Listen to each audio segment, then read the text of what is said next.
Hello everyone, నేను మీ doctor Ashish Reddy, consultant microsurgical andrologist from Asian andrology, Gachibowli, Hyderabad.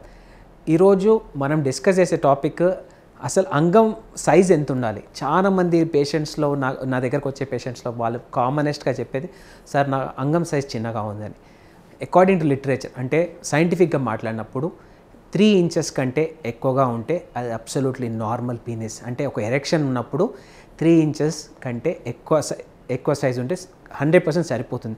చాలామంది మీలో ఉన్న అపోహ ఏంటంటే నా అంగం చిన్నగా ఉంది అనుకొని.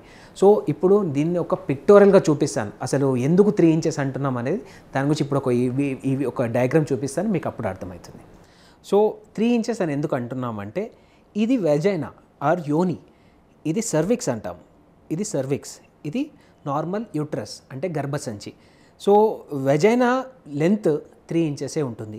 సో మీకు అంగం వెజైనాలకి పోయిన తర్వాత సర్విక్స్ అనే ఏరియాలో అసలు సప్లై ఉండదు, అంటే ఎటువంటి సెన్సేషన్ ఉండదు. సో అంగం ఒక 10 ఇంచెస్ ఉన్నా కానీ 15 ఇంచెస్ ఉన్నా కానీ ఎటువంటి డిఫరెన్స్ ఉండదు. 3 ఇంచెస్లో మనకి వెజైనా కంప్లీట్ అయిపోతుంది, సర్విక్స్ వరకు రీచ్ అవుతుంది. సో పీనిస్ సైజ్ గురించి ఆలోచన చేయకండి, సెక్స్ని ఎంజాయ్ చేయండి. Size never matters.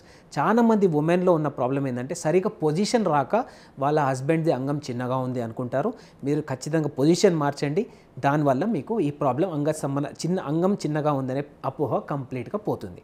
Thank you.